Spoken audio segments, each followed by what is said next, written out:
புதுச்சேரிக்கு மத்திய அரசு மாநில அந்தஸ்து வழங்க வலியுறுத்தி புதுச்சேரி சட்டப்பேரவையில் 16வது முறையாக தீர்மானம் நிறைவேற்றப்பட்டது.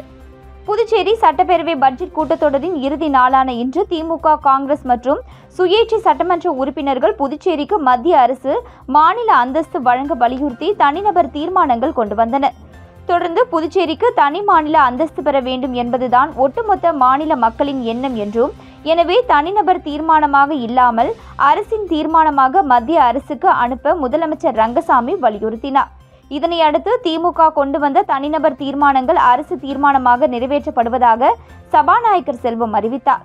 புதுச்சேரி சட்டப்பேரவையில் மத்திய அரசு புதுச்சேரிக்கு மாநில அந்தஸ்து வழங்க வலியுறுத்தி தற்பொழுது 16வது முறையாக தீர்மானம் நிறைவேற்றப்பட்டுள்ளது குறிப்பிடத்தக்கது. தொடர்ந்து பட்ஜெட் கூட்டத்தொடர் முடிந்த நிலையில் பேரவையை காலவரையின்றி சபாநாயகர் செல்வம் ஒத்திவைத்தார். அமைச்சர் லட்சுமி நாராயணன் பதவி விலக வலியுறுத்தி அவரது வீட்டை முற்றுகையிட முயன்ற முன்னாள் முதல்வர் நாராயணசாமி உள்ளிட்ட 100க்கும் மேற்பட்ட காங்கிரஸ் கட்சியினரை போலீசார் கைது செய்தனர். புதுச்சேரி பொதுப்பணித்துறை தலைமை பொறியாளர் உள்ளிட்ட அதிகாரிகள் ஊழல் வழக்கில் சிபிஐ அதிகாரிகளால் கைது செய்யப்பட்டுள்ள சம்பவம் புதுச்சேரி அரசியலில் பெரும் பரபரப்பை ஏற்படுத்தியுள்ள நிலையில் இவ்வழக்கில் புதுச்சேரி பொதுப்பணித்துறை அமைச்சர் லட்சுமி நாராயணனுக்கும் தொடர்பு உள்ளதாகவும், அவரை கைது செய்ய வலியுறுத்தியும் அவர் தார்மீக பொறுப்பேற்று பதவி விலக கோரியும் காங்கிரஸ் கட்சியினர் அமைச்சர் லட்சுமி நாராயணன் வீட்டை முற்றுகையிட்டு போராட்டம் நடத்துவதற்காக காந்தி வீதி நேரு வீதி சந்திப்பில் இருந்து முன்னாள் முதலமைச்சர் நாராயணசாமி தலைமையில் சட்டமன்ற உறுப்பினர்கள் வைத்தியநாதன், ரமேஷ் பரமபத், முன்னாள் சட்டமன்ற உறுப்பினர்கள் உட்பட 300க்கும் மேற்பட்டோர் அமைச்சர் வீடு அமைந்துள்ள பெருமாள் கோவில் வீதியை நோக்கி பேரணியாக சென்றனர். அப்பொழுது பேரணியாக வந்தவர்களை தடுப்புகளை அமைத்து போலீசார் தடுத்து நிறுத்தினர். தொடர்ந்து முன்னாள் முதலமைச்சர் நாராயணசாமி உள்ளிட்ட காங்கிரஸ் கட்சியினர் சாலையிலேயே அமர்ந்து அமைச்சரை கைது செய்ய வலியுறுத்தியும், அமைச்சர் பதவி விலக கோரியும் ஆளும் என்ஆர் காங்கிரஸ், பாஜக கூட்டணி அரசுக்கு எதிராக கண்டன கோஷங்களை எழுப்பி தங்களது எதிர்ப்பினை தெரிவித்தனர். இதனையடுத்து முன்னாள் முதலமைச்சர் நாராயணசாமி உள்ளிட்ட காங்கிரஸ் கட்சியினரை போலீசார் வலுக்கட்டாயமாக கைது செய்தனர். இதனால் அந்த பகுதியில் சிறிது நேரம் பரபரப்பு ஏற்பட்டது. பொதுப்பணித்துறை அதிகாரி லஞ்சம் வாங்கிய விவகாரத்தில் பொதுப்பணித்துறை அமைச்சரின் வீட்டை முற்றுகையிட்டு முன்னாள் முதலமைச்சர் நாராயணசாமி போராட்டத்தில் ஈடுபட்டிருப்பது சிபிஐயின் நேர்மையான விசாரணையை திசை திருப்பும் செயல் என அதிமுக மாநில செயலாளர் அன்பழகன் விமர்சனம் செய்தார். புதுச்சேரி அதிமுக தலைமை அலுவலகத்தில் செய்தியாளர்களை சந்தித்த மாநில செயலாளர் அன்பழகன், ஒரு துறையின் அதிகாரி செய்த முறைகேட்டிற்காக சம்பந்தப்பட்ட அத்துறையின் அமைச்சர் பதவி விலக வேண்டும் என வலியுறுத்தி அந்த துறையின் அமைச்சர் வீட்டை காங்கிரஸ் முன்னாள் முதலமைச்சர் நாராயணசாமி தலைமையில் முற்றுகை போராட்டம் நடத்தியிருப்பது கீழ்த்தரமான அரசியல் செயலாகும். இது சிபிஐயின் நேர்மையான விசாரணையை திசை திருப்பும் செயலாகும் என தெரிவித்தார். தனது 5 ஆண்டு கால ஆட்சியில் நடைபெற்ற ஊழல் முறைகேடுகள் வெட்ட வெளிச்சத்திற்கு வந்தபொழுது அதற்கெல்லாம் பொறுப்பேற்று நாராயணசாமி முதல்வர் பதவியிலிருந்து தனது பதவியை ராஜினாமா செய்துவிட்டாரா என கேள்வி எழுப்பினார். ஏனாம் பிராந்தியத்தில் முன்னாள் இந்நாள் சட்டமன்ற உறுப்பினர்களின் அதிகார மோதலினால் கடந்த 40 நாட்களாக அங்கு குப்பை வாரப்படவில்லை. குப்பைகள் வாரப்படாமல் சுற்றுப்புற சூழல் கேடு ஏற்பட்டு மக்கள் பல்வேறு தொற்று நோய்களுக்கு ஆளாக்கப்பட்டுள்ளனர். இப்பிரச்சனையில் துணைநிலை ஆளுநர் நேரடியாக தலையிட்டு ஏனாம் பகுதியில் வாரப்படும் குப்பைகளுக்கு தகுந்த இடத்தை கொட்டுவதற்கு உரிய நடவடிக்கை உடனடியாக எடுக்க வேண்டும் என்றார். புதுச்சேரியில் 5 வயது சிறுமியை கடத்தி சென்று பாலியல் தொல்லை கொடுத்த மீனவருக்கு 5 ஆண்டு சிறை தண்டனை விதித்து போக்சோ நீதிமன்றம் தீர்ப்பளித்துள்ளது. புதுச்சேரியில் கடந்த 2021ஆம் ஆண்டு புதுக்குப்பம் மீனவ கிராமத்தில் 5 வயது சிறுமியை கடத்தி சென்று பாலியல் வன்கொடுமை செய்த வழக்கில் அதே பகுதியைச் சேர்ந்த மீனவர் முனியப்பனை கிருமாம்பாக்கம் போலீசார் போக்சோ சட்டத்தின் கீழ் கைது செய்து சிறையில் அடைத்தனர். இந்த வழக்கு போக்சோ சிறப்பு நீதிமன்றத்தில் இறுதி விசாரணைக்கு வந்தது. வழக்கை விசாரித்த நீதிபதி சுமதி, குற்றம் சாட்டப்பட்ட முனியப்பனுக்கு 5 ஆண்டுகள் சிறை தண்டனை மற்றும் 26,000 ரூபாய் அபராதம் விதித்து தீர்ப்பளித்தார். மேலும் பாதிக்கப்பட்ட சிறுமிக்கு 2 லட்சம் ரூபாய் நிவாரணம் வழங்க புதுச்சேரி அரசுக்கு பரிந்துரைத்தார். இந்த வழக்கில் அரசு சார்பில் வழக்கறிஞர் பச்சையப்பன் ஆஜரானார். புதுச்சேரி ஆளுநர் மாளிகையில் கவர்னர் கைலாஷ்நாதன் தலைமையில் நடைபெற்ற இப்தார் விருந்தில் முதலமைச்சர் ரங்கசாமி, அமைச்சர்கள் உட்பட திரளான இஸ்லாமியர்கள் பங்கேற்றனர். மத நல்லிணக்க அடிப்படையில் புதுச்சேரி ஆளுநர் மாளிகையில் நடைபெறும் இப்தார் எனும் நோன்பு திறக்கும் நிகழ்ச்சி நடைபெற்றது.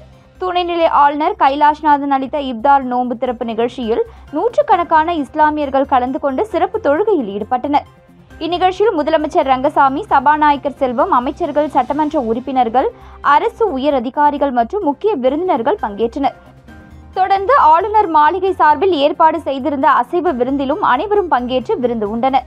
விருந்தில் Ambur mutton biryani, chicken kurma, veg biryani, வஞ்சிர மீன் fry, kulfi, cauliflower pakoda, veg உருண்டை, நான், திராட்சை, ஜூஸ் என 18 வகையான உணவுகள் பரிமாறப்பட்டது. பெட்ரோல் பங்க் அனுமதிக்கு 25,000 ரூபாய் லஞ்சம் பெற்ற புதுச்சேரி நகர அமைப்பு குழும உதவியாளர் மீது போலீசார் வழக்கு பதிவு செய்து விசாரித்து வருகின்றனர்.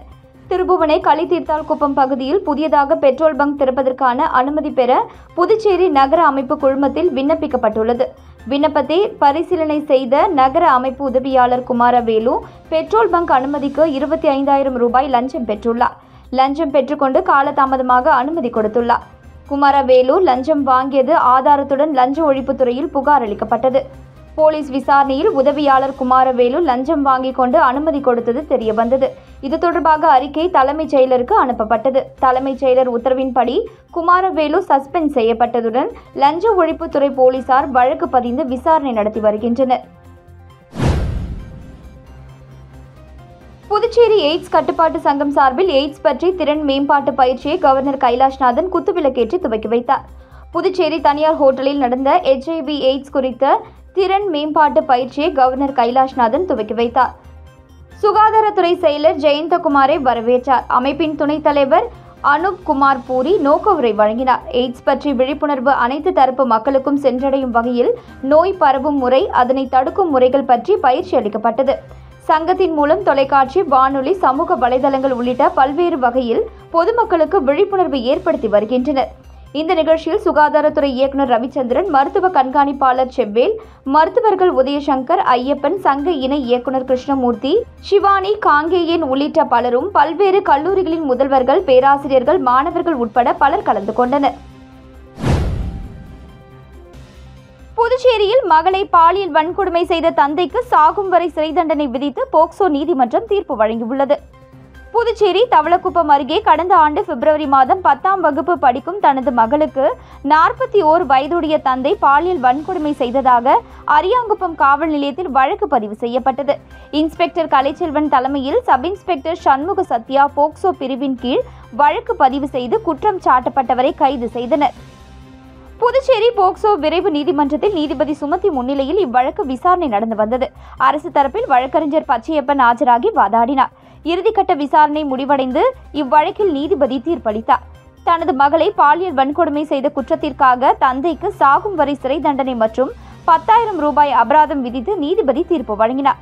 இதனைத் தொடர்ந்து அவர் காலாப்பட்டு மத்திய சிறையில் அடைக்கப்பட்டார்.